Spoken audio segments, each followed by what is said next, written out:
Segera download Quran Tadabbur, dia meraih tafsir kebaikan. dalam genggaman Contoh, Anda. bulan Ramadan adalah bulan Al-Quran.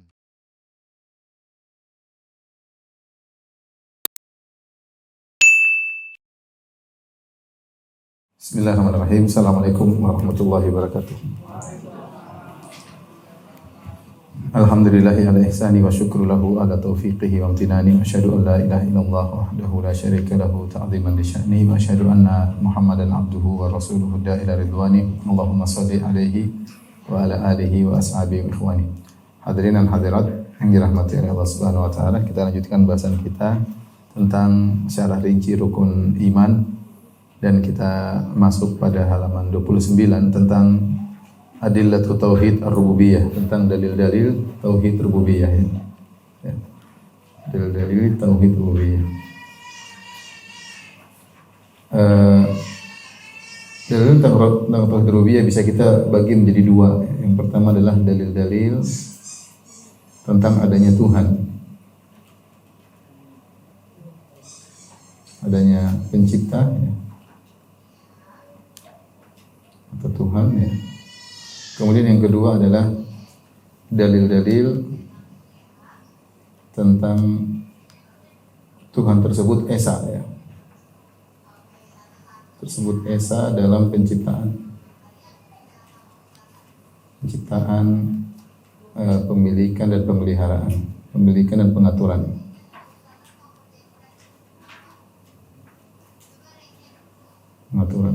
Jadi ada dua model pendalilan yang akan kita bahas pada kesempatan kali ini. Karena tauhid rububiyah maksudnya kita mengakui Tuhan itu ada, dan Tuhan tersebut adalah esa. Dan pembahasan ini yang akan kita singgung pada kesempatan kali ini adalah tentang poin yang pertama, ya, tentang dalil-dalil Tuhan itu ada. Dan ini seperti sebagaimana saya singgung sebelumnya, bahas ini pembahasan yang penting karena bahas ini terkait dengan bantahan terhadap orang-orang ateis yang mengingkari adanya Tuhan, dan itu mulai muncul, mulai marak di akhir-akhir ini, ya. Ada yang mengakui, ada yang mengingkari adanya Tuhan, ada yang mengatakan saya masih mencari Tuhan, ada yang mengatakan saya masih ragu, ada yang mengatakan belum ada dalil yang menunjukkan Tuhan itu ada, dengan berbagai macam model-model ateisme yang beredar di zaman sekarang ini, ya.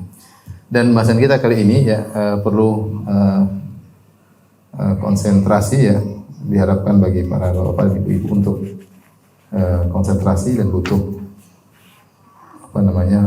keseriusan, ya, karena perlu mikir dalam hal ini, ya. Taib. Dalil adanya Tuhan kita juga bisa bagi menjadi dua, ya. Yang pertama disebut dengan dalil fitrah. Yang kedua adalah dalil akal. Dalil akal, ya, secara akal. Apa yang dimaksud dengan dalil fitrah? Dalil fitrah maksudnya adalah dari sananya, ya. Fitrah manusia tanpa diajarin sudah menuju pada Tuhan itu ada. Dalil fitrah itu maksudnya adalah dalil dari sananya. Dalil dari sananya, ya. Tanpa harus belajar. Harus belajar, ya. Sudah terpatrikan oleh Allah dalam hati manusia. Allah sudah patrikan dalam hati manusia. Jadi memang ketika Allah menciptakan manusia, fitrah itu sudah ada. Sudah ada, istilahnya file itu sudah ada dalam setiap manusia, ya. Allah sudah patrikan dalam hati manusia.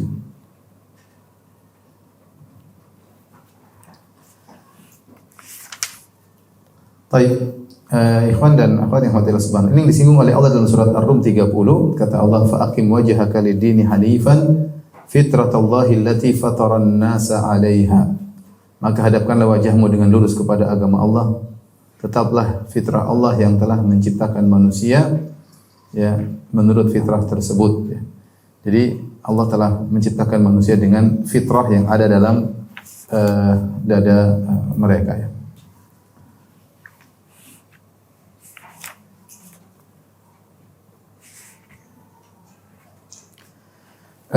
Perkara-perkara fitrah tersebut, ya, Tapi kita akan singgung dalil fitrah. Ini kita tunda. Yang pertama adalah dalil fitrah.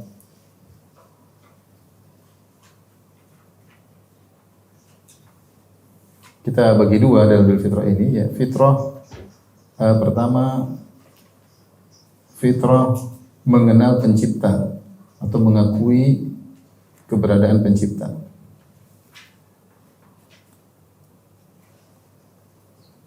Kemudian yang kedua, fitrah mengetahui ilmu-ilmu dasar.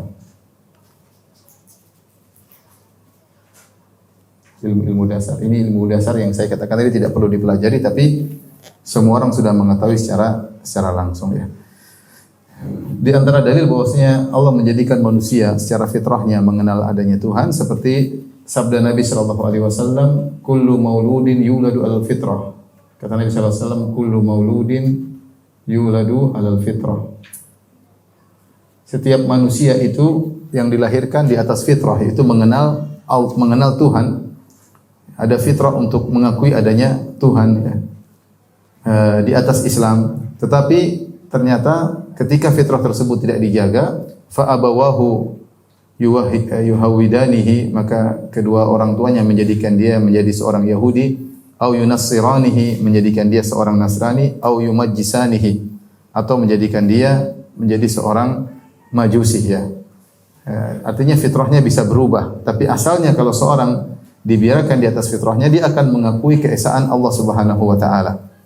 Demikian juga dalam surat Al-A'raf ya, dari yang berikutnya dalam surat Al-A'raf surat ke-7 ayat ke-172 sampai 173 ya. Ibu bisa lihat di halaman 32 ya. Saya bacakan firman Allah, "Wa id akhadha rabbuka min bani Adama min dhuhurihim min dzurriyyatahum wa id akhadha rabbuka min bani Adam min dhuhurihim dzurriyyatahum wa ashhadahum ala anfusihim alastu bi rabbikum qalu bala syahidna." Dan ingatlah ketika Tuhanmu mengeluarkan keturunan anak-anak Adam dari sulbi mereka dan Allah mengambil kesaksian terhadap jiwa mereka seraya berfirman, "Bukankah aku ini Tuhanmu?" Mereka menjawab, "Bala syahidna," kami bersaksi. Jadi kita semua ini pernah diambil saksi oleh Allah Subhanahu wa taala untuk bersaksi bahwasanya Allah adalah Tuhan kita. Mungkin timbul pertanyaan, kita tidak pernah ingat lagi tentang persaksian tersebut. Benar, kita sudah tidak pernah ingat. Kalau kita pernah bersaksi bahwasanya Allah adalah Tuhan kita, tetapi asar ya, karena sudah terlalu lama ya, ketika Adam diciptakan, kita dikeluarkan, kemudian ruh-ruh kita dikeluarkan, kemudian diminta persaksian. Itu sudah berapa mungkin 1000 tahun yang lalu ya. Dan kita mungkin sudah lupa, tapi kata para ulama, meskipun kita sudah lupa persaksian tersebut, akan tapi dampaknya masih ada. Dampaknya masih ada. Dampaknya bahwasanya kita selalu mencari ada zat yang maha kuasa sebagai Tuhan kita. Ya, sebagai Tuhan kita. Setiap manusia punya kecenderungan untuk mencari sesembahan ya. Mencari sembahan yang sembahan tersebut harusnya adalah Maha Esa, Maha Kuat dan Maha segalanya ya. Makanya di antara bukti akan masih ada dampaknya hal ini, anak-anak mudah mereka percaya adanya Tuhan itu sangat mudah. Tidak perlu kita sebutkan dalil macam-macam, selama mereka masih di atas fitrah mudah.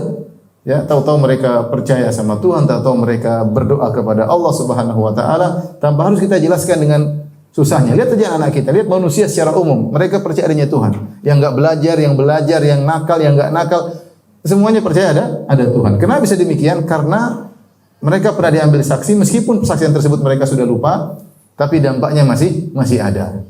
Ya. Orang yang tidak percaya pada Tuhan itu keluar dari fitrah. Dia sulit, dia berusaha melawan fitrahnya yang menyatakan Tuhan itu ada, tapi karena ada perusak fitrah sehingga dia nekat melawan fitrahnya. Asalnya manusia punya fitrah bahwasanya Tuhan itu ada ya. Baik, ini dalil fitrah mengakui keberadaan pencipta ya. Oleh karena saya katakan tadi, hukum asal manusia yang belajar atau tidak belajar, yang taat maupun bermaksiat, semuanya mengakui ada Tuhan. ya, mengakui adanya Tuhan.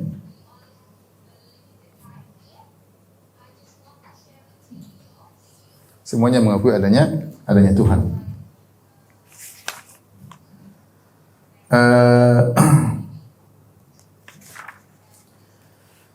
Baik, saya sebutkan di halaman 33, coba Ibu lihat di halaman 33, di antara perkara yang membuktikan adanya dalil fitrah. Saya bacakan, kita dapati bahwa pada asalnya manusia sejak zaman dahulu hingga sekarang di atas kepercayaan adanya Tuhan.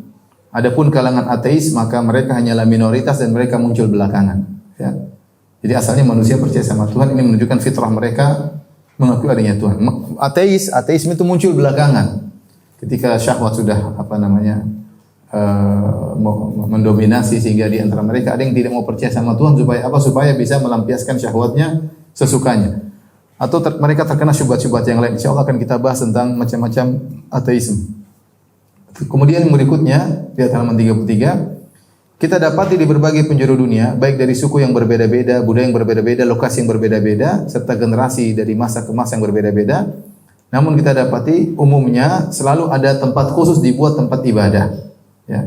Di mana-mana orang ada bikin tempat ibadah. Artinya mereka berusaha mencari Tuhan dan menyembah Tuhan. Entah Tuhan yang mereka sembah bisa jadi salah, bisa jadi tapi intinya mereka sepakat untuk memiliki tempat peribadatan, untuk mereka beribadah kepada sesuatu yang dianggap sebagai Tuhan, ya.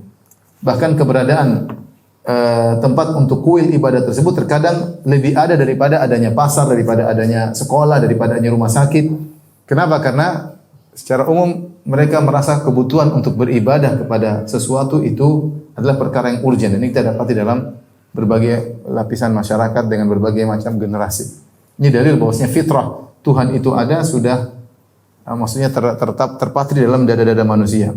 Kemudian saya sebutkan tadi juga, kita dapati anak-anak begitu mudah percaya adanya Tuhan. Tidak perlu kita repot-repot mendoktrin mereka. Mereka berjalan, tahu-tahu mereka percaya sama Tuhan. Ya. Mau nakal nggak nakal, mau macam-macam ya, mau belajar nggak belajar, mereka percaya adanya Tuhan dengan sendirinya dari sananya. Kenapa? Karena fitrah mereka Tuhan itu ada. Ya. Kemudian di antara hal yang menunjukkan fitrah, keyakinan adanya pencipta, kita dapati jika seorang ateis dalam kondisi genting dan terdesak, maka fitrahnya mencari Tuhan untuk menyelamatkannya. Bagaimanapun ia sejatinya membutuhkan sandaran, yang kukuh. Ya. Ada pernyataan bahasa Inggris artinya tidak ada ateis dalam lubang perlindungan, kondisi terdesak. Dan ini benar, bahwasanya orang ateis kalau sudah terdesak dia akan mencari suatu zat yang maha kuat untuk menolongnya. Saya punya kawan di Bali, dia sering ngantar-ngantar turis untuk mancing dia. Suatu saat dia bilang, saya pergi ke tengah laut bersama seseorang yang dia anti atau tidak percaya adanya Tuhan. Maka ketika dalam kondisi ombak yang besar, saya segera berdoa kepada Allah dan dia pun mencari kekuatan yang untuk menolongnya. Dia berkata, ya Tuhan, ya. Jadi fitrahnya berbicara padahal sebelumnya selalu dia mengingkari adanya Tuhan. Tapi ketika terdesak antara hidup dan mati, maka dia fitrahnya berbicara untuk minta pertolongan kepada Tuhan yang dia yakini mengatur alam semesta ini, yang dia yakini memiliki kekuasaan untuk mengatur ombak yang sedang menerpanya. Ya. Dan ini makanya dikatakan orang ateis pun dalam kondisi terdesak dia pasti mencari sesuatu untuk menolongnya, mengeluarkan dia dari kondisi darurat, kondisi genting, yang dia yakin suatu tersebut bisa mengatur alam ini. Nah, itu menunjukkan fitrahnya percaya kepada Tuhan. Dia tidak akan pasrah diam saja, enggak. Dia pasti mencari sesuatu. Hatinya bergerak untuk memohon kepada sesuatu untuk menolongnya.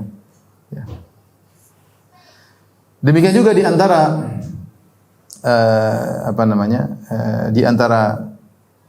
dalil yang menunjukkan fitrah, ya, bahwasanya hukum asal manusia tidak menerima jika disuruh menyembah kepada hewan. Asalnya tidak menerima hal tersebut, tapi fitrah bisa berubah. Ya. Baik, inilah fitrah yang merupakan dalil utama bahwasanya Tuhan itu ada, ya.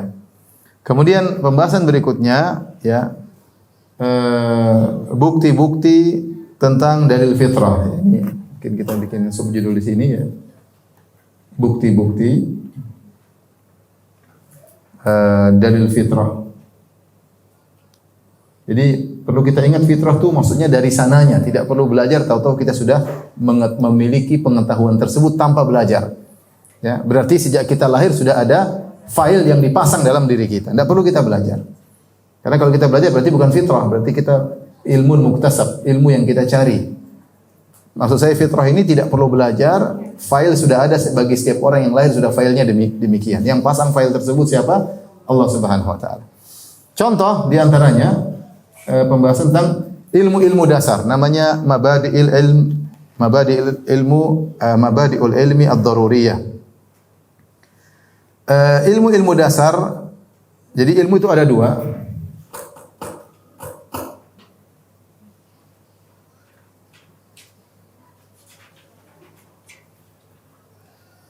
Ilmu ada dua ya.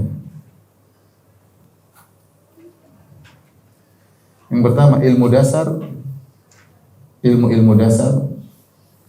Yang kedua adalah ilmu hasil pengamatan, ilmu hasil pengamatan atau hasil belajar.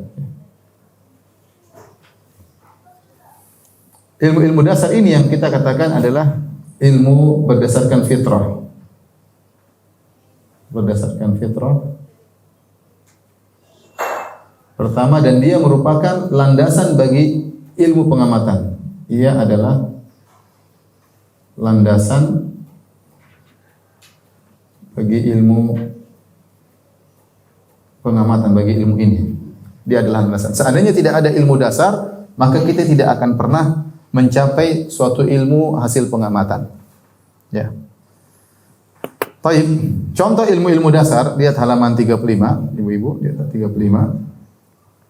Di antara ilmu dasar tersebut, artinya tanpa kita pelajari kita ngerti. Pertama, akibat timbul karena sebab. Tidak mungkin ada akibat tanpa apa? Sebab. Ini enggak usah kita pelajari, kita ngerti. Misalnya ada anak jalan tahu-tahu ada yang mukul kepalanya, dia pasti tahu ada sebabnya. Ada yang mukul kepala saya, makanya kepala saya sakit misalnya. Itu tidak perlu dipelajari, udah ngerti. Ada suatu akibat, tidak mungkin kecuali ada apa? Sebab, ada sebab. Ini dari mana? Fitrah, dari sana, ya. Ya misalnya tiba-tiba ini jatuh, ini pasti ada sebabnya. Entah ada kegoyangan, entah miring, entah saya dorong sehingga jatuh. Tidak mungkin jatuh sendiri, ya. Ada sebabnya. Itu dari sana sudah terfitrahkan, tidak perlu dipelajari, orang sudah ngerti. Ya. Kemudian contoh ilmu dasar. Semua orang ngerti bahwasanya satu lebih sedikit daripada tiga. Semua orang ngerti. Nggak usah diajari, udah ngerti. Ini satu lebih sedikit daripada lima. Jumlahnya satu, mana yang lebih banyak? Ya lima. Yang lebih sedikit adalah satu. Nggak perlu diajari, orang semua sudah ngerti. Demikian juga contohnya, yang lebih ringan dan lebih kecil lebih mudah diangkat daripada yang lebih besar dan lebih berat. Kalau ada lebih kecil ringan, yang lebih mudah diangkat daripada yang lebih besar lebih berat. Ini usah dipelajari, kita ngerti. Dari mana? Dari fitrah. Ini bukan hasil eksperimen. Ada orang eksperimen yang kecil kalau diangkat ternyata lebih ringan daripada yang besar. Bukan hasil eksperimen. Tapi dari sananya orang udah ngerti namanya sesuatu yang lebih kecil itu kalau diangkat lebih ringan daripada yang besar. Kalau jenisnya sama ya. Kalau jenisnya apa? Sama ya. Sama-sama apa namanya besi misalnya, yang kecil lebih ringan daripada yang besar. Kemudian di antara ilmu dasar bahwasanya tidak mungkin dua yang kontradiksi bisa digabungkan. Al-jam'u bainan naqidain mumtani'. Menggabungkan dua hal yang kontradiksi itu tidak mungkin. Tidak mungkin ada suatu perkara ada dan tidak ada, enggak mungkin. Kalau ada atau tidak ada, enggak mungkin ada sekaligus tidak ada. Ini bukan hasil eksperimen, ini dari sananya kita ngerti, enggak mungkin dua hal yang bertentangan bergabung. Tidak mungkin kita mengatakan seorang di timur sekaligus di barat. Ya kalau enggak di timur ya di barat. Enggak mungkin kita mengatakan suatu di atas sekaligus di bawah. Ini perkara yang mumtani. Enggak mungkin suatu kita katakan iya dan tidak. Enggak mungkin. Ya kalau enggak iya ya tidak ya. Kecuali sisi yang berbeda. Kalau sisi yang berbeda bisa iya bisa tidak, memang iya. Tapi kalau satu sisi yang sama, enggak mungkin kita katakan iya sekaligus tidak. Enggak mungkin kita katakan ada sekaligus tiada. Ini adalah ilmu-ilmu dasar. Nah, ini kita untuk bantahan kepada orang-orang ateisme. Karena orang-orang ateis mengatakan bahwasanya semua dipelajari. Ya, karena dia mengingkari Tuhan. Artinya menurut mereka manusia lahir dalam kondisi kosong, tidak ada file sama sekali. Kemudian dia butuh belajar untuk mendapatkan file-file tadi. Kita bilang tidak benar. Manusia lahir sudah ada file dalam dirinya. Di antara file tersebut adalah file-file tentang pengetahuan adanya Tuhan dan pengetahuan tentang ilmu-ilmu dasar. Nah, siapa yang pasang file tersebut? Penciptanya. Ini maksudnya kita perlu ini untuk membahas orang ateis. Karena orang ateis berusaha mengingkari ilmu dasar. Kata mereka, enggak ada ilmu dasar. Itu semua diketahui dengan apa? Eksperimen. Kita bilang enggak benar. Ini hal tidak perlu diajari, semua orang ngerti. Sebab pasti, akibat pasti ada apa? Sebabnya. Yang satu lebih kecil daripada 3, 1 kilo lebih berat, lebih ringan daripada 100 kilo, udah ngerti. Enggak perlu dipelajarin. Dan dua hal tidak mungkin kontradiktif. Digabungkan tidak mungkin. Makanya ada satu, saya tulis di catatan kaki, ibu mungkin lihat ya.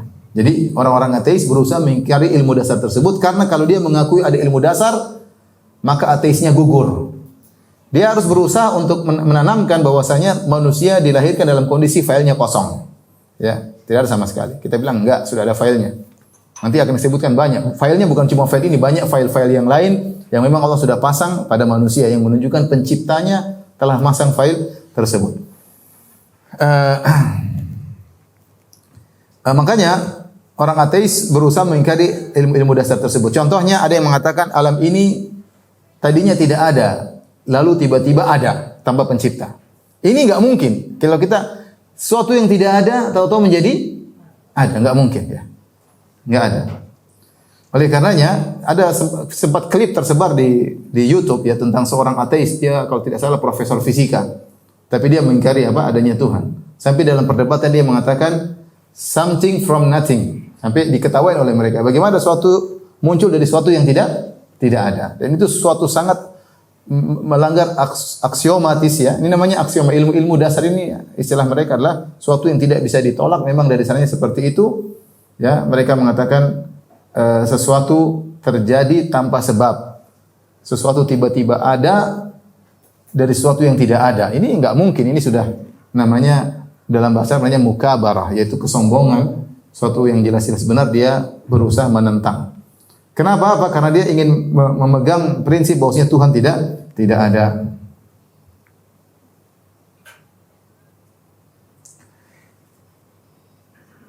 Ada kisah perdebatan antara seorang yang agamis dengan seorang ateis ya. Tentang ilmu-ilmu dasar. Maka seorang agamis tadi dia ingin menetapkan ilmu dasar itu ada tanpa dipelajari karena ini dari sananya dari Tuhan. Maka dia bertanya kepada orang ateis, apakah Anda percaya terhadap ilmu-ilmu dasar ini bahwasanya sudah ada dari sananya? Maka orang ateis tadi berusaha mempertahankan keyakinan, saya tidak percaya. Saya tidak percaya. Tidak ada ilmu dasar. Semuanya ilmu hasil eksperimen, hasil belajar. Enggak ada ilmu dasar. Orang agama ini mengatakan apa? Enggak, Anda percaya. Si ateis mengatakan, saya tidak percaya, dia ngeyel.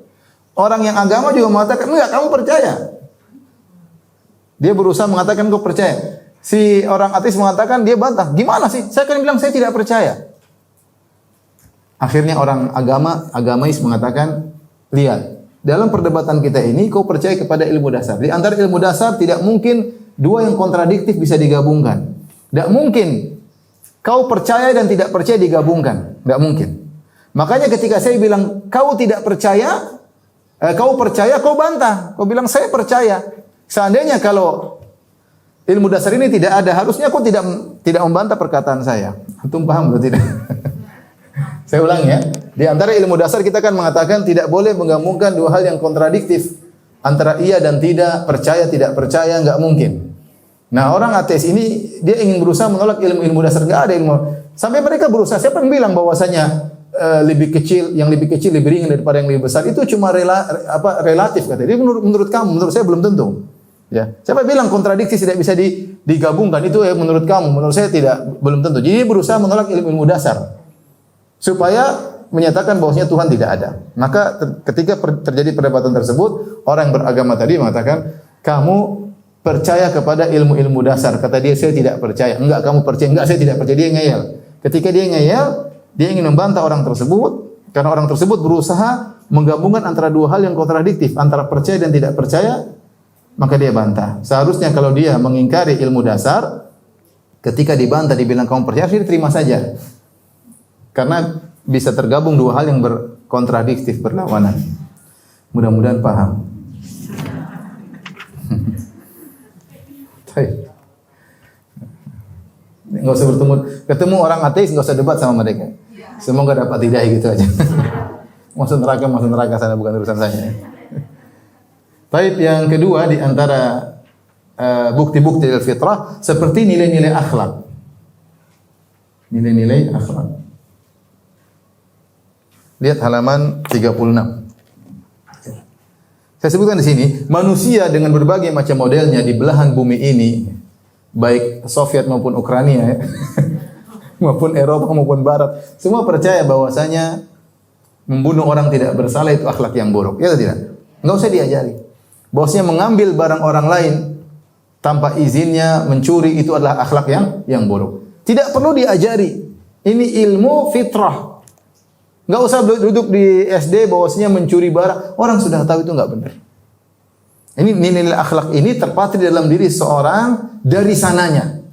Seorang menilai mana akhlak baik, mana akhlak yang buruk. Kalau kita sebut dengan nilai-nilai, norma-norma, itu dari mana? Dari sananya, enggak perlu diajari. Enggak perlu diajari ya. Kalau orang-orang ateis mereka mengatakan itu relatif. Kita bilang enggak relatif. Kalau saya bunuh anakmu, itu baik atau buruk? Dia pasti bilang buruk. Dia pasti bilang apa? Buruk. Dari mana kau buruk? Siapa yang ngajari kamu itu buruk? Enggak ada yang ngajari, itu dari sananya. Jadi kesepakatan manusia dengan berbagai macam modelnya, timur dan barat, ya, utara dan selatan dengan berbagai macam sukunya, yang belajar enggak belajar, ketika mereka sepakat bahwasanya mengambil barang orang tanpa izin adalah keburukan, itu menunjukkan mereka terfitrah ini akhlak yang buruk. Menolong orang semua tahu menolong orang adalah kebaikan. Tidak usah diajari, itu kebaikan. Tinggal mau dilaksanakan atau tidak. Tapi kalau semua orang lihat ada orang lain, si A menolong si B, pasti semuanya memuji A. Si A, Masya Allah baik. Membantu apa sih? Si B. Sehingga mereka punya penilaian barometer untuk akhlak yang baik, akhlak yang buruk. Tentunya secara global ya, secara global. Akhlak baik seperti ini, akhlak buruk seperti ini. Tanpa diajari, mereka sudah paham. Ini kesepakatan mereka, ini bukan perkara yang nisbi, bukan relatif. Ini suatu yang kepastian. Ya, contohnya tadi, mengambil barang orang tanpa izin adalah keburukan, semua sepakat. Membunuh orang tua tanpa ada salah orang tua, jelas ini apa? Keburukan ya, keburukan. Timbullah perdebatan juga antara orang agamais dengan orang ateis yang menolak bahwasanya penilaian akhlak itu suatu yang pasti, tapi dia mengatakan ini relatif, tidak ada namanya ilmu dasar seperti ini. Akhirnya ada orang agamais tadi bertanya kepada dia, ya, seandainya kau beriman tentang surga dan neraka, seandainya, jadi tidak beriman dengan Tuhan, apalagi surga dan neraka. Seandainya kau beriman tentang surga dan neraka, kalau kau disuruh pilih mana, surga atau neraka? Otomatis dia bilang, saya pilih neraka, pilih surga. Kenapa pilih surga? Karena neraka, jadi akhirnya dia tahu bahwasanya fitrahnya tidak tahu bahwasanya neraka adalah tempat yang apa? Yang buruk. Nah, berarti fitrah enggak ada yang ngaji. Kamu sini tidak beriman kepada surga dan neraka, tapi fitrahmu tahu kalau neraka itu buruk ya. Dari mana? Dari sananya. Dari sananya. Dia tidak berani mengatakan relatif ya. Bahwasanya biasa saja di neraka bagus, enggak ada ya.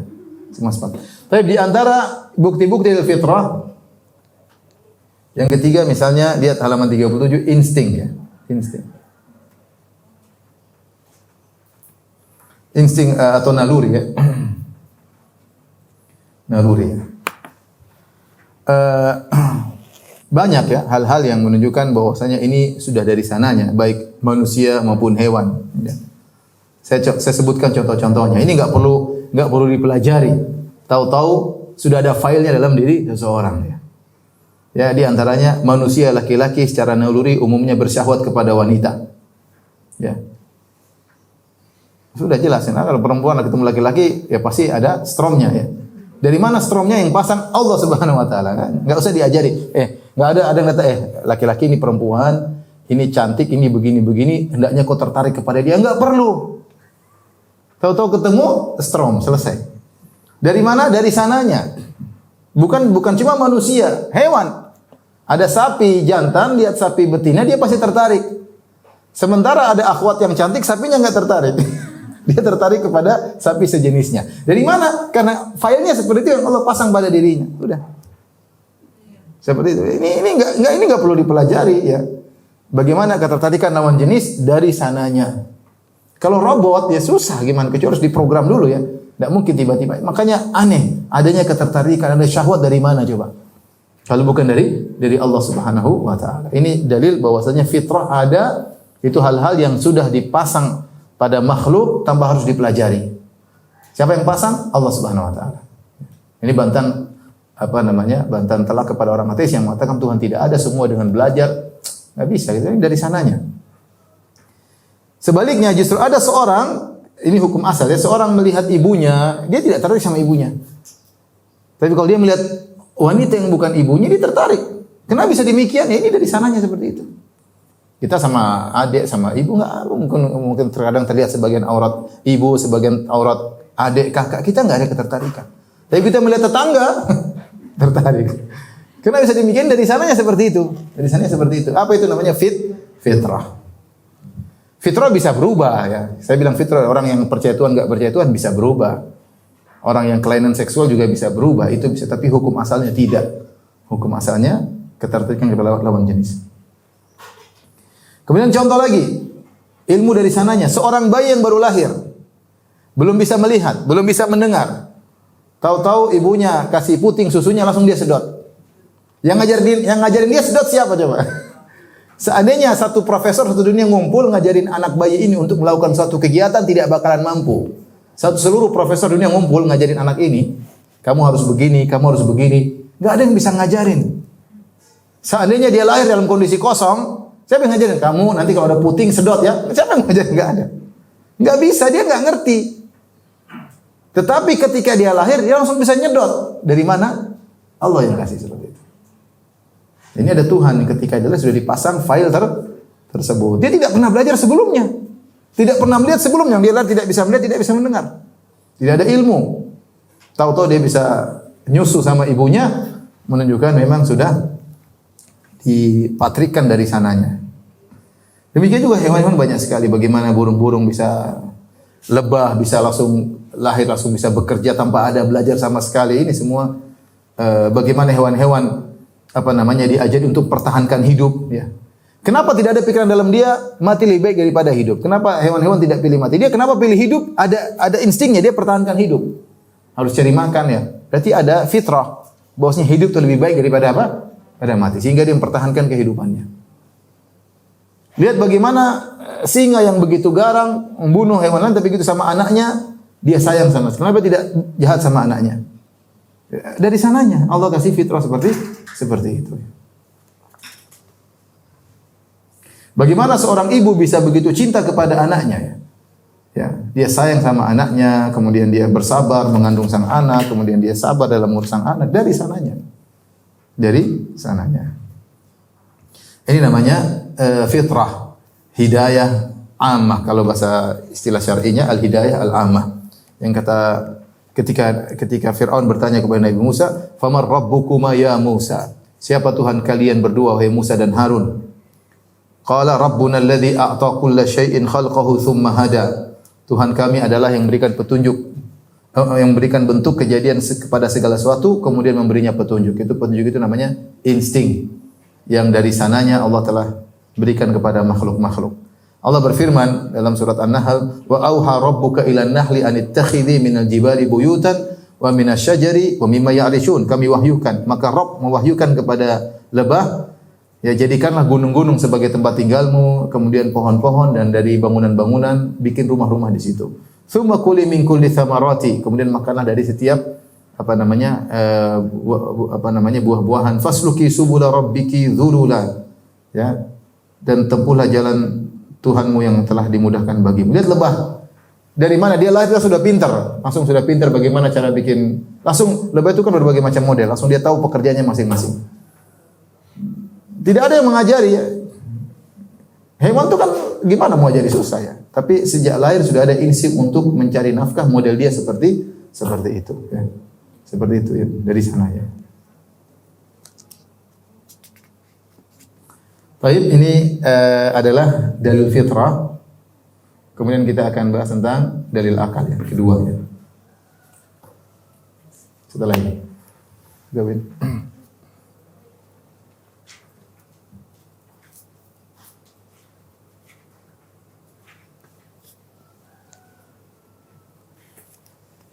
Sudah?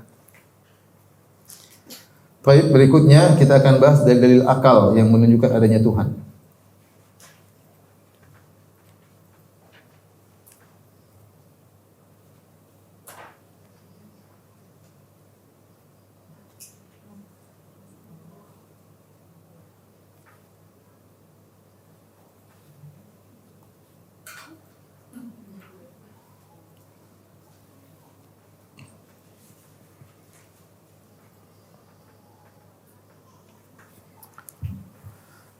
Dalil-dalil akal dalam istilah syariat, dalil akal disebut dengan al-ayat. Ayat atau jamaknya adalah al-ayat. Al-ayat. Ayat artinya tanda-tanda kebesaran Allah. Dan dalil akal tentang adanya Tuhan sangat banyak. Allah beberkan dalam Al-Quran banyak sekali. Yang Allah sebutkan inna fi dzalika laayat. Sungguh yang demikian itu ada tanda-tanda. Maksudnya kamu pikirkan secara akal tanda-tanda akan adanya Allah Subhanahu wa taala ya.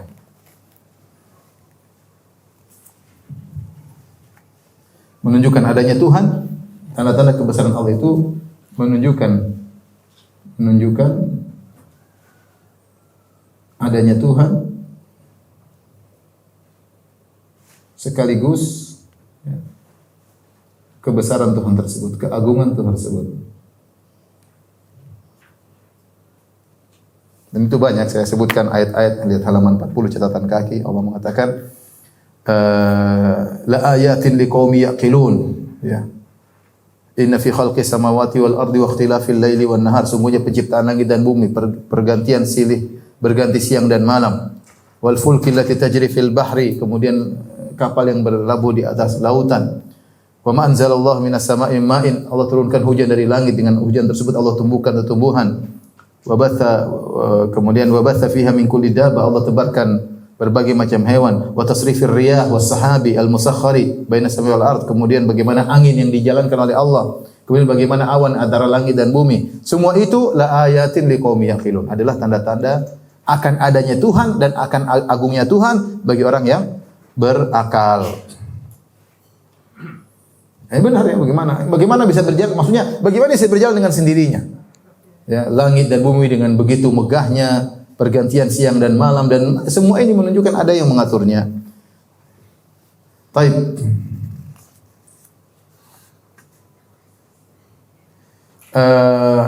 Dalil akal ini sebagaimana saya jelaskan pada halaman 41 ya.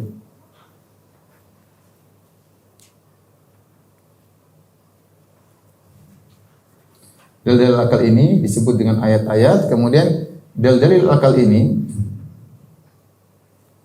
landasannya adalah fitrah. Adalah fitrah. Artinya kalau tidak ada fitrah, orang tidak akan percaya dengan dalil akal.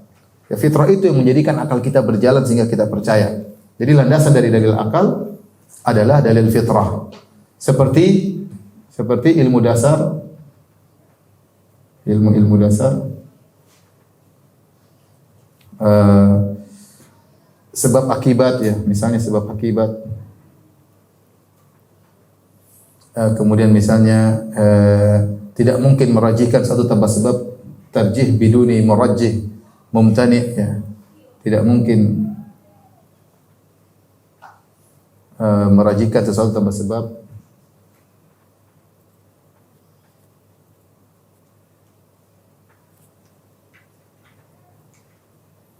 Intinya saya ingin sampaikan bahwasanya dalil akal itu bisa kita terima ketika kita punya fitrah. Ketika kita punya fitrah ya. Dan umumnya dalil akal yang ditunjukkan oleh Al-Qur'an simpel dan mudah dipahami, tidak bertele-tele. Baik. Sesuatu yang ada, kita bahas sekarang ya. Sesuatu yang ada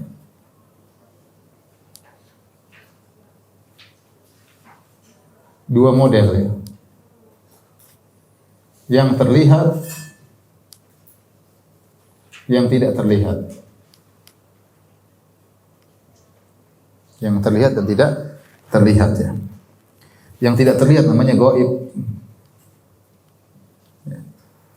Eh, adapun yang kelihatan untuk mengetahuinya mudah. Untuk mengetahui keberadaannya dengan melihatnya.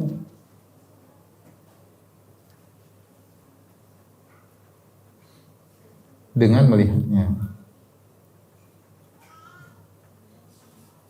Mudah ya, seperti bumi ada nggak ada, lihat bumi, langit ada nggak ada. Ya. Dengan melihat, kalau lihat ada ya berarti ada. Tapi yang jadi masalah bagaimana membuktikan sesuatu yang gaib itu ada tanpa melihat. Nah, ini yang dijadikan orang ateis. Tuhan nggak ada, mana buktinya Tuhan itu ada? Nggak kelihatan, nggak kelihatan. Nah, kita ingin membuktikan secara dalil akal bahwasanya Tuhan itu ada. Tuhan itu ada meskipun dia tidak terlihat ya. Meskipun dia tidak terlihat ya. Sederhananya kita katakan bahwasanya suatu yang tidak terlihat belum tentu tidak apa? Tidak ada. Banyak hal yang tidak kita lihat tapi ternyata ada. Di antaranya kita bisa tahu ada dengan lihat dampaknya. Lihat apa? Dampaknya. Maka di antara cara mengetahuinya adalah dengan melihat dampaknya. Untuk mengetahui keberadaannya, di antaranya adalah dengan melihat dampaknya. Dampaknya. Contoh sederhana, listrik kita nggak pernah lihat. Nah, listrik kita nggak. Tapi kalau pegang ke strom berarti ada apa? Dampaknya. Bilang tidak ada listrik coba pegang. Ya, ada dampaknya. Mesti nggak pernah lihat. Tapi kita yakin ada. Contoh jin, saya tidak pernah lihat jin. Tapi saya sering ketemu orang kemasukan apa? Jin. Nah, ada teman punya ponakan, dia bukan orang Jawa, tapi dia kemasukan jin. Karena tahu dia nyanyi lagu tembang Jawa, nggak bisa bahasa Jawa. Nggak mungkin dicuri apa? Jin. Saya tidak pernah lihat jin. Sampai sekarang saya belum. Saya cuma lihat jin dalam apa film ya, Si Manis Jembatan Ancol. Tapi kalau atau yang lain ya, genderuwo dan yang lain. Tapi kalau asli saya tidak pernah lihat. Merasakan pernah, saya tahu perjalanan, tahu merinding, saya merasakan. Saya pernah meruqyah, pernah macam-macam lah. Tapi di antaranya tadi seperti seorang tidak tahu bahasa Jawa, tahu-tahu dia bisa nyanyi lagu Jawa. Ada wanita dulu saya pernah tahu tidak tahu bahasa Inggris, bahasa Belanda. Tahu-tahu dia bisa ngomong apa? Belanda. Kenapa? Jinnya ada jin Belanda. Buktinya ketika diruqyah ada dampaknya. Dia teriak, kemudian hilanglah pengaruhnya. Kita mungkin tidak pernah melihat, tapi kita tahu apa? Dampaknya. Nah, untuk mengetahui sesuatu yang tidak terlihat, di antaranya adalah ya, dengan dampak. Sebenarnya ada cara yang lain, metode lain, yaitu dengan pengkabaran. Dengan dikabarkan oleh sumber yang terpercaya. Yang terpercaya. Ya, sumber terpercaya. Saya tidak pernah lihat corona misalnya. Tetapi ada yang bilang, ada yang sudah lihat dengan apa namanya? Alat, dia lihat corona bentuknya begitu. Ya sudah, saya percaya aja. Ya, dia dokternya saya percaya, orang muslim, orang bukan tukang bohong. Meskipun saya nggak pernah dia kabarkan corona bentuknya seperti ini, saya percaya. Ya. Dan banyak hal kita nggak pernah lihat tapi kita percaya dengan pengkabaran orang yang terpercaya.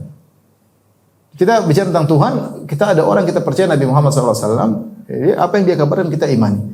Tetapi dalil ini tidak akan diterima oleh ateis. Ini pasti ditolak oleh ateis.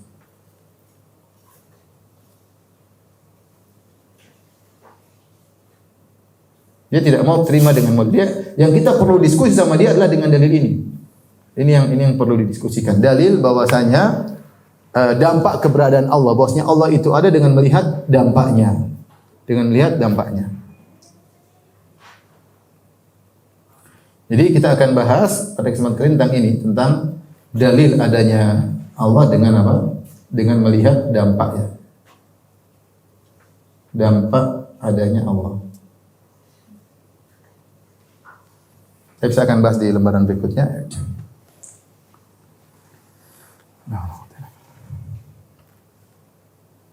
Sudah, Bin?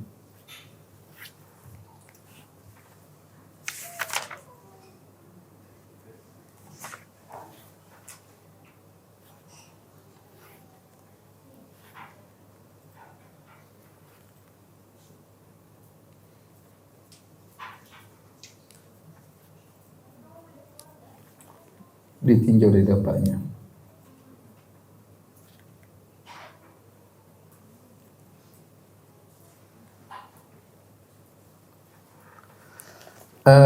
Di antaranya para ulama membahas tentang dalil-dalil, di antaranya dalil penciptaan, yaitu dalil ijad wal khalq, dalil penciptaan. Lihat pada halaman 42.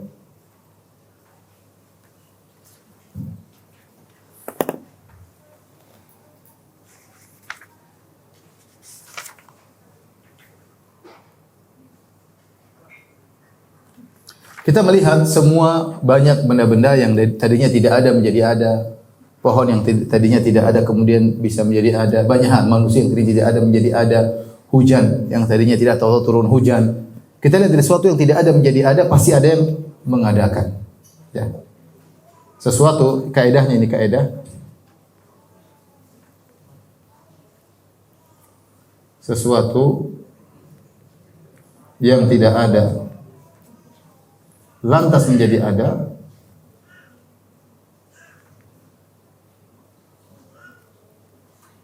pasti ada yang mengadakan.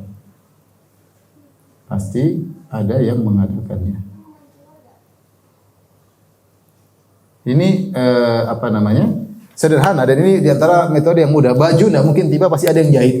Mobil nggak mungkin, pasti ada yang bikin. Rumah ini nggak mungkin jadi dengan apa? Sendirinya. Pasti ada yang apa? 100 tahun yang rumah ini nggak ada. 5 tahun lalu baju ini belum ada. Pasti ada yang membuat. Itu logika sangat sederhana. Maka demikian juga kita melihat banyak makhluk yang tadinya tidak ada menjadi ada, pasti ada yang mengadakan. Sungguhnya kaidah ini dibangun di atas hukum sebab akibat. Ini dibangun ilmu dasar, dibangun di atas ilmu dasar.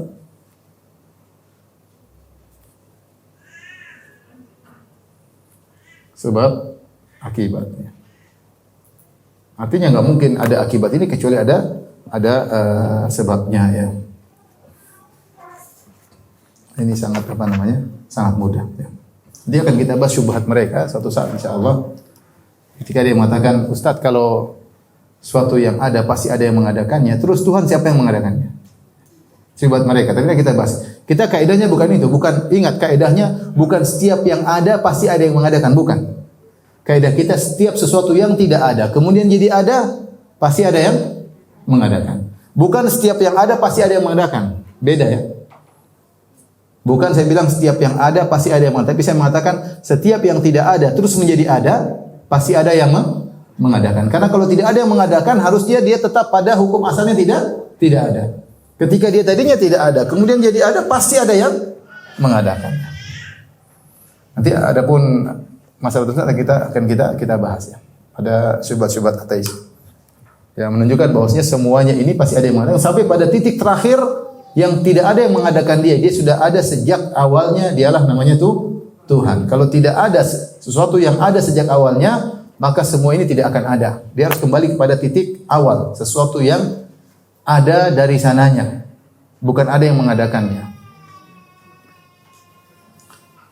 Ibu paham? Paham atau tidak? Insyaallah ya. Sudah, kalau ketemu orang ateis nggak usah debat, bilang selamat masuk neraka, udah. Nggak usah.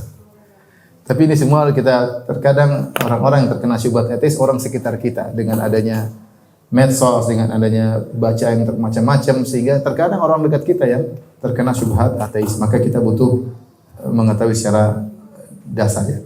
Tapi contoh yang kedua atau dalil yang kedua disebut dengan dalil al-inayah ya. Dalil perhatian dan keselarasan. Lihat halaman 45. Maksudnya apa? Maksudnya alam semesta ini terjadi dengan serasi. Alam semesta ini terjadi dengan serasi, dengan keserasian. Penuh keserasian. Maksudnya lihat ya, kita ini manusia diciptakan dan alam ini huwallazi khalaqalakum fil ardi jami'an. Kata Allah, Allah yang telah menciptakan bumi seluruhnya untuk kalian. Kita manusia ternyata Allah ciptakan alam semesta yang cocok buat kita. Ada oksigennya yang kita butuhkan, ada siang dan malam, ada hewan-hewan yang bisa kita makan yang menunjang kehidupan kita. kemudian ada logam-logam, akhirnya kita bisa bikin mobil, bisa bikin motor, bisa bikin pesawat, ada bahan bakarnya, ada penyakit, ada obatnya. Ini semua nggak mungkin terjadi dengan sendirinya, nggak mungkin. Kalau sendiri dengan sendirinya pasti nggak teratur. Ketika terjadi dengan serasi, cocok dengan kebutuhan manusia, maka menunjukkan memang ini ada yang mengadakannya. Makanya Ibnu Rushd dalam kitabnya Manahijul Adillah, Kashful Madajil Adillah, dia mengatakan seandainya seorang berjalan di tengah hutan, tahu-tahu dia lihat batu jatuh tempat, mungkin ini kebetulan batu itu jatuh, tahu-tahu ada batu kecil nggak teratur di depan dia, ketendang atau apa, ini mungkin kebetulan. Tapi kalau dia berjalan di tengah hutan, tiba-tiba dia melihat ada batu yang disusun, dipahat seperti tempat duduk, kemudian diletakkan di bawah sebuah pohon, di atasnya ada naungannya. Ini pasti ada yang bikin, nggak mungkin terjadi dengan apa? Sendirinya. Ini secara sederhana kira-kira demikian. Ini alam semesta diciptakan dengan penuh keserasian, semua yang ada ini disediakan untuk manusia. Ya tadi oksigen semakin di atas semakin sesak, semakin nggak ada ya. Di sini kadarnya pun tidak banyak-banyak. Kalau terlalu banyak kadarnya, di mana-mana bisa terbakar ya. Macam-macam intinya. Dengan adanya lautan, dengan adanya udara, ini semua dibuat oleh Zat yang Maha Pencipta untuk serasi dengan kebutuhan apa? Manusia. Nggak mungkin terjadi dengan apa? Sendirinya. Nggak mungkin matahari kemudian siang hari bergerak berjalan sampai waktunya ya. Diatur seperti itu ya. Rembulan, semuanya diatur, ada aturannya. Sehingga dengan adanya alam semesta yang penuh keserasian ini menunjukkan Tuhan itu ada ya.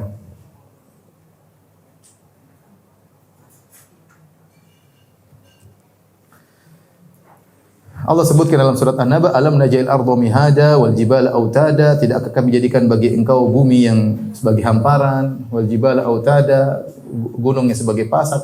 Lihat bumi ini rata-ratanya adalah tanah yang datar. Tidak semuanya kerikil. Coba kalau ini seluruhnya batu, ya nggak bisa hidup. Nggak bisa hidup. Coba bumi ini isinya seluruhnya air, kita juga nggak bisa hidup. Tapi Allah bikin ada lautan, ada sungai air tawar, ada laut air asin, ada bumi, ada tanah yang datar, ada gunungnya, ada hutan, ada macam-macam. Ya. Hewan-hewannya ada yang jinak, bisa disembelih, ada yang buas, tempatnya di mana, subhanallah. Ya, ini semua pasti ada yang menciptakan, tidak mungkin terjadi secara kebetulan. Karena orang-orang ateis Tuhannya adalah kebetulan. Kebetulan. Ini kebetulan. Semua kamu ada di atas muka ini kebetulan juga, kebetulan. Kamu mati juga kebetulan. Enggak ada, semuanya sudah diatur. Tapi yang berikutnya, yang ketiga, dalil al-itqan, dalil kesempurnaan ciptaan Allah.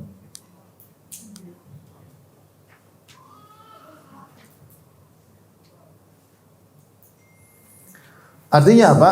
Allah Subhanahu wa taala ketika menciptakan, ciptaannya kokoh dan mutqan, benar-benar kokoh. Lihatlah langit. Ya. Kata Allah Subhanahu wa taala, "Alladzi khalaqa sab'a samawatin tibaqa," yang telah menciptakan langit dengan 7 tingkatannya. Ma tara fi khalqir rahmani min tafawud. Kau lihat tidak ada yang ganjil dalam ciptaan langit Allah Subhanahu wa taala. Bagaimana langit yang begitu luas, lebar, luar biasa, tidak ada tiang, bi ghairi amadin tarawunaha, tidak ada tiang yang menyanggahnya. Terus tidak ada kemiringan, enggak ada sama sekali. Enggak ada yang satu agak turun, satu di atas, tidak ada lubangnya. Ya, tidak ada. Farji'il basara hal tara min futur. Coba lihat kembali ke langit, apakah ada bolongannya? Enggak ada. Kita kalau disuruh bikin atap sekilo, kita enggak mampu tanpa tiang. Tiang cuma di ujung 4 enggak bakalan mau, pasti ada yang agak turun, ada ini, kemudian ada lubangnya, harus nyambung-nyambung. Langit tanpa sambungan dari ujung sampai ujung, kita enggak tahu ujungnya mana, pangkalnya mana. Siapa yang bisa ciptakan seperti itu? Tuhan pasti. Ini enggak mungkin kebetulan. Enggak mungkin apa? Kebetulan. Dengan matahari dengan orbitnya, rembulan dengan orbitnya, la syamsu yanbaghi laha an tudrikal qamar. Ya, tidak mungkin matahari mendapati tubrukan dengan rembulan, tidak ada.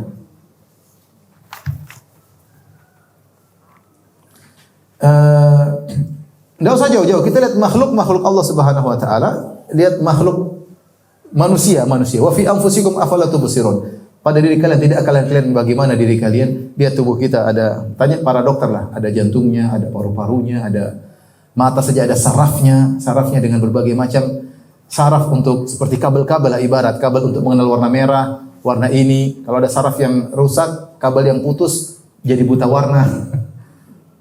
Berapa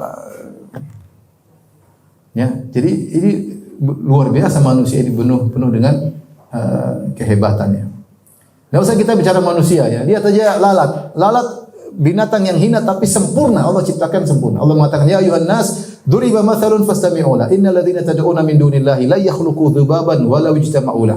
Wahai manusia sekalian, dibuat perumpamaan bagi kalian, maka dengarkanlah, sungguhnya yang kalian sembah selain Allah tidak akan mampu menciptakan seekor lalat meskipun mereka bersatu padu. Lalat yang menjijikkan itu, tapi itu sempurna dengan gangguannya. Dengan mata fasetnya, dengan gerakannya. Siapa yang bisa bikin lalat? Hewan sempurna sebagai lalat ya? Tidak ada. Sempurna. Jadi ciptaan Allah semuanya sempurna. Belum lagi kita bicara tentang manusia ya. Baik, dalil berikutnya adalah dalil pengaturan ya, taskhir ya. Ini berbicara tentang aturan-aturan sunan kauniyah. Dan ini hal yang menganehkan ketika sebagian fisikawan menemukan bahwasanya alam semesta ini ada aturan-aturan baku. Kemudian mereka tidak percaya kepada Tuhan, seperti Stephen Hawking. Baca Stephen Hawking, dia ahli fisika, dapat penghargaan banyak sekali. Ya. Dia mengatakan kita tidak butuh dengan Tuhan karena alam ini sudah ada aturan-aturannya. Justru ketika kamu tahu alam ini ada aturan-aturannya, berarti kamu tahu ada yang membuat aturan tersebut. Justru kamu tahu bahwasanya ada Tuhan. Bukan kamu tahu ada aturan-aturan, kamu bisa bikin rumus-rumus macam-macam. Kamu bilang ini kebetulan semuanya. Gimana kebetulan semuanya? Ya. Gak mungkin. Gak mungkin. Tuhan orang ateis kebetulan. Justru lihat bagaimana contoh matahari. Ya. Wasyamsu wal qamar wan nujuma musakhkharatin bi amri. Ala lahul khalqu wal amr. Matahari, rembulan, bintang-bintang semuanya di bawah aturan Allah. Masing-masing punya orbitnya. Matahari tiba terbit pada waktunya ya, terbenam pada waktunya. Tidak pernah terlambat. Kalau kereta bisa terlambat. Kereta bisa terlambat, pesawat bisa terlambat, bisa kecepatan ya. Jarang-jarang kecepatan, biasanya apa? Terlambat. Tapi kalau matahari pada waktunya. Dan Allah yang bisa merubah aturan tersebut. Allah pernah bikin matahari cepat, Allah pernah bikin matahari terlambat. Allah pernah bikin matahari terlambat dua kali. Ketika Yusha bin Nun berperang, Allah melambatkan matahari agar dia bisa menyelesaikan perangnya. Ketika Dajjal nanti muncul di akhir zaman, Allah lambatkan matahari sehingga satu hari seperti setahun. Tapi hukum asalnya, dan Allah akan bisa bikin matahari terbit dari barat ke timur hari kiamat. Tapi hukum asal ini berjalan dengan aturannya. Aturan-aturan yang berlaku yang disebut dengan sunan kauniyah, itulah berarti ada yang membuat aturannya. Makanya banyak ahli fisika yang membuat rumus-rumus. Ini rumusnya begini, rumus gaya, rumus ini, rumus ini, rumus ini. Dari mana? Berarti ada aturan yang dalam alam semesta ini banyak sekali aturan. Mereka baru menemukan aturan ini. Baru menemukan hukum ini, hukum ini. Sungguhnya kumpulan hukum-hukum itu adalah aturan-aturan yang sudah dibuat oleh apa? Tuhan. Berarti ada yang membuat. Ada yang membuat. Saya sempat lihat apa Stephen Hawking masih orangnya fisikawan hebat. Dia cacat juga tapi kemudian dia meninggal dalam kondisi apa? Ateis.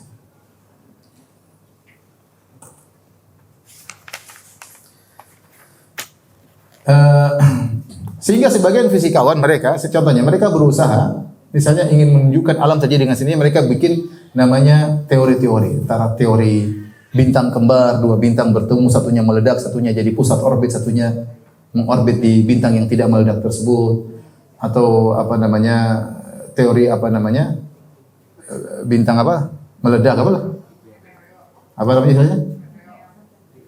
Big Bang ya, dari suatu benda yang sangat padat kemudian meledak, kemudian akhirnya berkembang jadi planet-planet dan sebagainya.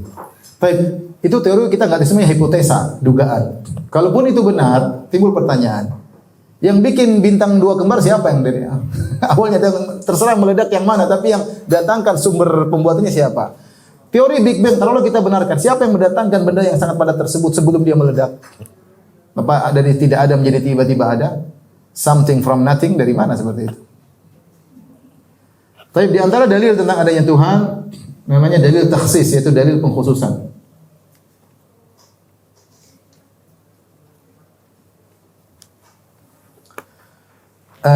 Artinya masing-masing Allah bikin apa namanya yang pas, artinya kekhususan. Contohnya seperti disebutkan oleh sebagian pakar tentang air yang ada pada diri kita. Ada namanya air mata, ada namanya air telinga, ada namanya air liur.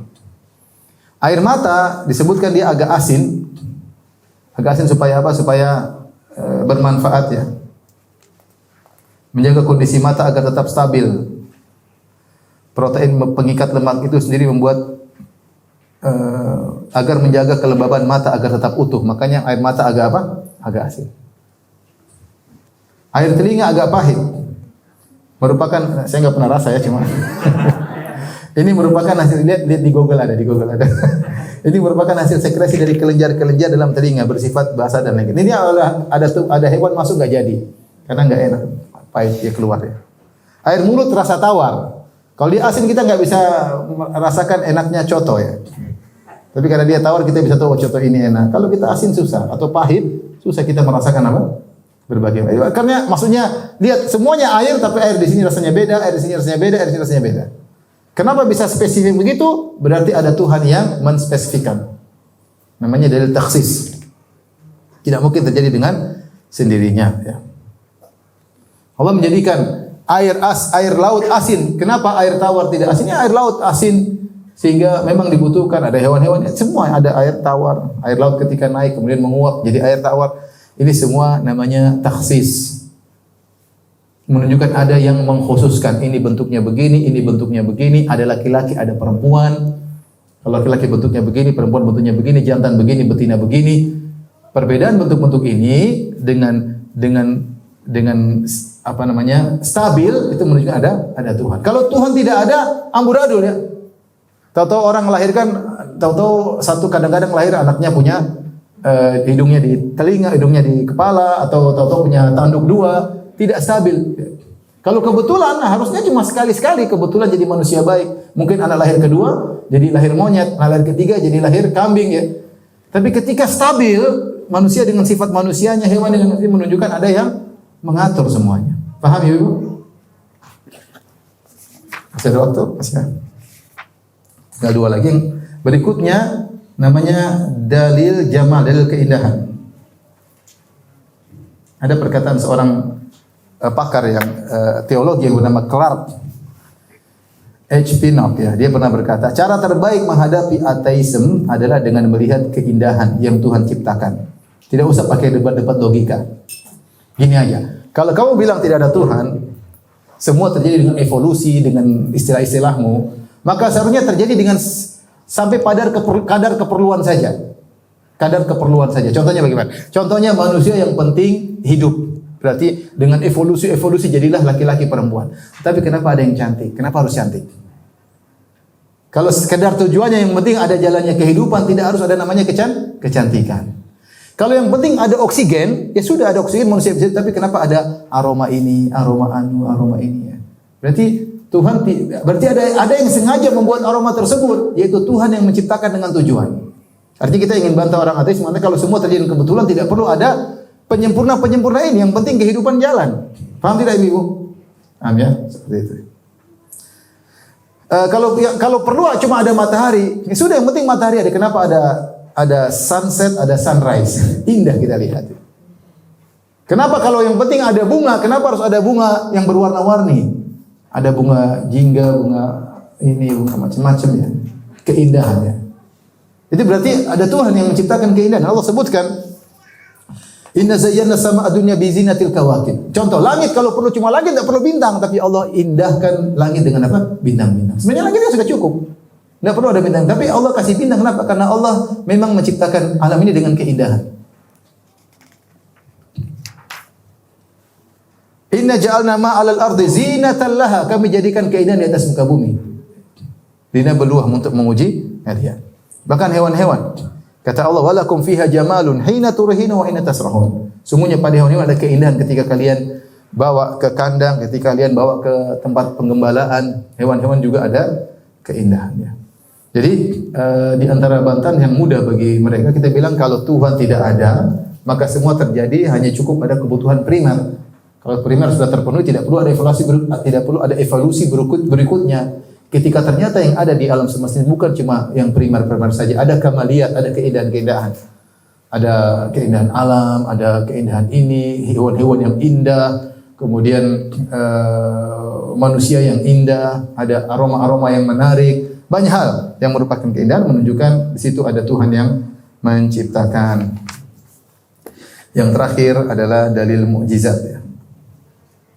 Ini juga tergolong dari dalil apa? Akal ya. Artinya ketika ada mukjizat berarti ada Tuhan. Makanya ketika Nabi Ibrahim berdialog dengan orang yang mengingkari adanya Tuhan ya.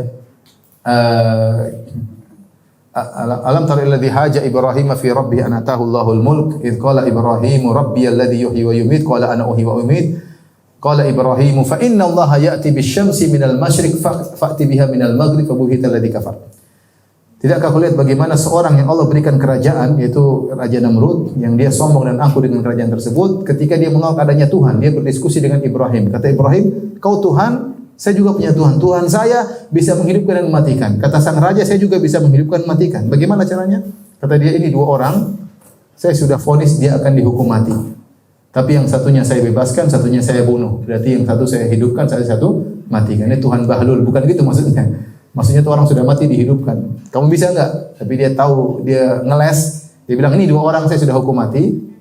Yang satu saya bebaskan berarti saya hidupkan. Yang satu tetap saya bunuh berarti saya matikan. Padahal bukan itu maksud Ibrahim. Tapi karena dia enggak nyambung, Ibrahim pindah kepada yang lebih hebat. Ibrahim berkata, fa inna Allah ya'ti bisyamsi minal masyriq. Tuhanku menerbitkan matahari dari timur. Kalau kau Tuhan, harusnya kau bisa mengatur alam semesta ini. Kau yang bikin aturan, kau bisa rubah. Fa'ti biha minal maghrib, maka datangkanlah matahari dari barat. Maka dia tidak mampu. Makanya di antara namanya mukjizat disebut dengan khawariqul adah, yaitu keluar daripada aturan alam. Contoh, api harusnya membakar, tidak membakar. Yang bisa bikin api tidak membakar siapa? Tuhan. Yang bikin api membakar Tuhan, yang bisa rubah cuma apa? Tuhan. Maksud saya mukjizat itu adalah perubahan aturan yang biasanya menunjukkan ada Tuhan. Karena yang bisa merubah aturan tersebut, yang membuat aturan itu juga. Siapa? Yaitu Allah Subhanahu wa Ta'ala. Contoh Nabi Muhammad SAW keluar dari tangannya air. Manusia gimana? Enggak ada kerannya, tahu-tahu keluar air. Nabi Musa alaihissalam pukul batu, batu itu bukan sumber air, tahu-tahu batu ada keran 12 keluar air dari mana? Yang bikin aturan gini Tuhan pasti. Karena dia yang bisa merubah aturan. Makanya para anbiya diberikan mukjizat-mukjizat agar orang-orang percaya bahwasanya mereka utusan Tuhan. Buktinya apa? Dia bisa merubah aturan alam. Bisa merubah aturan alam ya. Seperti Nabi SAW makan nasinya bukan apa? Bukan nasi apa? Korma atau makanannya bukan tambah sedikit, tambah banyak. Aturan alam kalau dimakan semakin habis, buktinya tambah banyak. Siapa yang bisa bikin gini? Tuhan. Seperti itu ya. Jadi adapun penjelasan detail tentang mukjizat tentu banyak. Ini ibu yang dirahmati Allah Subhanahu wa Ta'ala yang bisa saya sampaikan tentang dalil adanya Tuhan ya. Insya Allah kita lanjutkan pada kesempatan yang lain.